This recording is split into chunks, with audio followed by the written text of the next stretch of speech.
Mazhar eye hospital Rawalpindi से मैं doctor Mazhar Qayyum आपसे मुखातिब हूँ। आज हम बात करेंगे ज़रा तफसील से सफ़ेद मोतिये के बारे में। सफ़ेद मोतिया आम तौर से 45-50 साल की उम्र के बाद के लोगों में शुरू होता है और उसके बाद किसी भी उम्र में यकीनन हर बंदे को थोड़ा बहुत ज़रूर आ जाता है। अब देखना ये कि सफ़ेद मोतिया है क्या।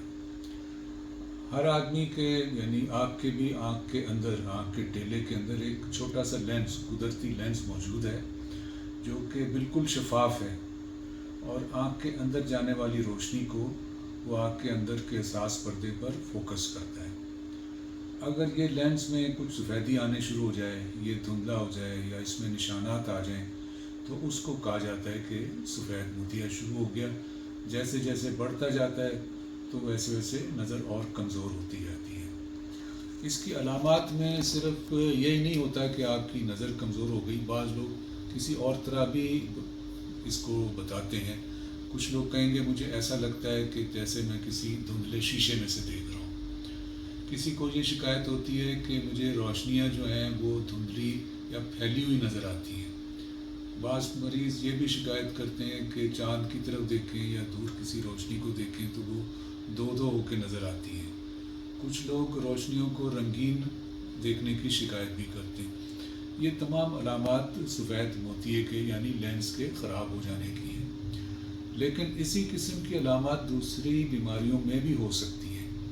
इसलिए मैं मशवरा दिया करता हूँ कि अगर आपको ऐसी कोई अलामत हो तो आप ये ख़ुद ही फ़ैसला न कर लें कि आपको सफ़ेद मोतिया हो गया है, बल्कि फ़ौरन किसी आँखों के डॉक्टर से मशवरा करें, क्योंकि बाज़ दूसरी ऐसी बीमारियां हैं जिनमें फ़ौरी इलाज की ज़रूरत होती है, जबकि सफ़ेद मोतिये में कोई इमरजेंसी नहीं होती। आप अपनी आसानी से जिस वक्त चाहें ऑपरेशन करवा सकते हैं, लेकिन मुआयना ज़रूरी इसलिए होता है कि फ़र्ज़ किया कि पीछे शुगर की वजह से कोई मसला पैदा हो रहा है या काले पानी या काले मोतिये की बीमारी शुरू हो रही है, तो उस सूरत में फ़ौरी इलाज नज़र को बचाने के लिए ज़रूरी होता है। अब फ़ैसला हो गया कि आपको सफ़ेद मोतिया ही है, तो फिर अब आपको ऑपरेशन कब करवाना है। ऑपरेशन करवाने का वक्त मुनासिब होता है जब आपको ऐनक के बावजूद अपने रोज़ के कामकाज जो है, मिसाल के तौर पे आप पढ़ना चाहते हैं, आप कंप्यूटर देखना चाहते हैं, आप ड्राइव करना चाहते हैं, ये काम अगर ऐनक के साथ भी आप नहीं कर पा रहे हैं और मोतिये की वजह से नज़र कम हो रही है, तो आपको फ़ौरन मोतिये के ऑपरेशन की तरफ जाना चाहिए।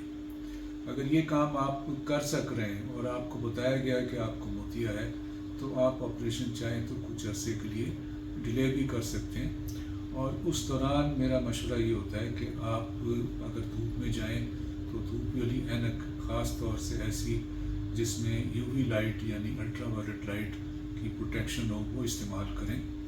आप अपना शुगर कंट्रोल रखें, अपना ब्लड प्रेशर कंट्रोल रखें। अगर आपकी हेल्थ मुनासिब रहेगी, सही रहेगी, तो मोतिया बढ़ने की स्पीड भी कम हो जाती है, तो आप ऑपरेशन को डिले कर सकेंगे। लेकिन बहरहाल एक वक्त आएगा जब आपको लाजमी ऑपरेशन की ज़रूरत पड़ जाती है। तो ऑपरेशन के बारे में बातचीत करते हैं। आजकल जो जदीद तरीके से हम लोग ऑपरेशन कर रहे हैं उसको अंग्रेज़ी में फेको इमल्सिफिकेशन कहते हैं। ये एक मशीन है जिसका अगला सिरा, जिसको प्रोब कहा जाता है, वो बहुत छोटे से सुराख से आँख के डेले के अंदर जाता है और बहुत ही तेज़ यानी अल्ट्रासाउंड स्पीड से चलते हुए मोतिये को बिल्कुल समझें आप पिघला करके बाहर निकाल लेता है। तो ये बिल्कुल छोटा सा सुराख होता है, इतना छोटा कि उसमें टाँका लगाने की भी ज़रूरत नहीं होती उसे बंद करने के लिए। इसी सुराख से आँख के अंदर लेंस लगा दिया जाता है।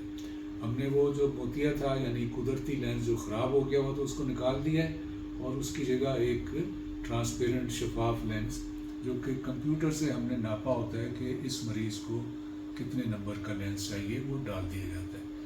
ये लेंस डालने के बाद फिर ज़ाहिर है कि पट्टी वगैरह लगाते हैं। कुछ लोग पट्टी नहीं भी लगाते, तो अगले दिन से दवाइयाँ डालना शुरू करते हैं और चंद दिनों में ही यानी 2-4 दिनों में आमतौर से नज़र काफ़ी हद तक बहाल हो जाती है। ऑपरेशन के बाद कुछ एहतियात होती है जो मरीज़ को समझा दी जाती हैं। मिसाल के तौर पर चंद रोज़ तक آپ نے منہ پہ پانی نہیں لگانا ہے، تولیہ گیلا کر کے صاف کر لیں، سجدہ نہیں کرنا ہے 3-4 روز، آپریشن کی سائڈ پہ کروٹ نہیں لینی ہے، کھانے پینے میں کوئی پرہیز نہیں ہوتا۔ جو شوگر کے یا بلڈ پریشر کے مریض یا اور کسی بیماری کے کوئی اور پرہیز کھانے میں کرتے ہیں وہ ضرور کریں، لیکن آپریشن کی وجہ سے کوئی پرہیز نہیں ہوتا، آپ نارمل کھانا اپنا کھا سکتے ہیں۔ چلنے پھرنے کا بھی پہلے روز ہی آپ آپریشن کے کمرے سے چل کر ہی باہر آئے ہوتے ہیں، لیکن بہتر ہوتا ہے کہ آپ 2-3 دن آرام کریں گھر پہ، ضروری نہیں لیٹے رہیں، آپ جتنے بھی چاہیں بیٹھیں اور تھوڑا بہت گھر کے اندر چل پھر بھی سکتے ہیں، کوئی ہر وقت لیٹے رہنے کی ضرورت نہیں ہوتی۔ دوائیں آپ کو اسپتال سے ڈاکٹر یا ان کے معاون سمجھا کر بیچتے ہیں کیسے ڈالنی ہے، جو بھی ڈالے میرا مشورہ ہوتا ہے وہ اپنے ہاتھ لازمی صابن سے دھو کر کے ڈالے تاکہ کسی بھی قسم کی انفیکشن یا کوئی اور چیز آنکھ میں نہ چلی جائے۔ تو جتنے وقت میں بتائے جاتے ہیں ان کو مناسب ڈالنا چاہیے۔ یہ ڈراپ آپ کو پھر دوبارہ بلایا جاتا ہے ہفتے بعد یا 10 دن بعد، پھر آنکھ کو دیکھ کے اس کے مطابق دواؤں کی مقدار یا سمجھیں فریکوینسی کم کر دی جاتی ہے اور مہینہ سوا مہینہ قطرے ڈالنے پڑتے ہیں۔ اس کے بعد پھر نظر کا ٹیسٹ ہوتا ہے۔ اب وہ ڈپینڈ کرتا ہے کہ آپ کو لینس کس قسم کی ڈالی گئی ہے، اس کے مطابق اگر ضرورت ہو تو اینک بھی دی جاتی ہے، نہ ضرورت ہو تو نہ دی جاتی ہے۔ لینس جو ہیں ہم جو ڈال رہے ہیں وہ 2-3 قسم کے ہوتے ہیں، اس کے بارے میں بھی تھوڑا بات کر لیتے ہیں۔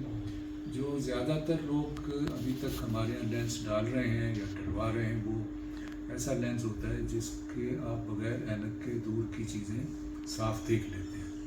دور سے مراد یہ ہے کہ 5-7 فٹ سے آگے کی جو چیزیں ہیں بہت دور تک آپ بغیر اینک کے دیکھ سکتے ہیں، لیکن قریب کی چیزیں آپ کو دیکھنے میں اینک کی ضرورت پڑتی ہے۔ یہ لینس سب سے زیادہ کامن ہے، ان کی قیمت بھی کم ہے اور دور کی نظر ان سے بہت اچھی ہو جاتی ہے۔ دوسرے لینس ایسے ہیں جو کہ دور کا بھی دیکھ لیتے ہیں اور تھوڑی دور قریب کا، یعنی کمپیوٹر کا کام ہو یا کھانا پینا ہے یا خواتین کو کھانا پکانا ہے، اس قسم کے کام بھی بغیر اینک کے ہو جاتے ہیں۔ لیکن اگر قریب سے آپ پڑھنا چاہیں، لکھنا چاہیں یا موبائل بعض لوگ قریب رکھ کے دیکھتے ہیں، اس کے لیے ان کو تھوڑے سے نمبر کی اینک کی ضرورت پڑ جاتی ہے۔ ایک تیسرا لینس بھی ہے جو کہ دور اور قریب اور بیچ کا جو جگہ ہے اس کے لیے بھی استعمال ہوتا ہے، مطلب اس میں آپ کو نہ دور کے اینک کی ضرورت ہے، نہ کمپیوٹر کے لیے ضرورت ہے، نہ آپ کو پڑھنے کے لیے ضرورت ہے۔ لیکن یہ لینس بھی ہم کم ریکمینڈ کرتے ہیں، اس کی وجہ یہ ہے کہ اس لینس میں دور کی چیزوں میں اگر روشنی ہے، فرض کیا رات کے وقت خاص طور سے روشنیاں کافی پھیلنے لگ جاتی ہیں اور ڈرائیونگ میں خاص طور سے دقت ہوتی ہے، تو اس لیے یہ لینس اتنا پاپولر نہیں ہے۔ لیکن جو بہت کچھ لوگ ہیں جو چاہتے ہیں ہمیں بالکل ہم نہیں لینس اینک لگانا چاہتے کسی بھی فاصلے کے لیے، تو ان کو یہ لینس بھی لگایا جاتا ہے۔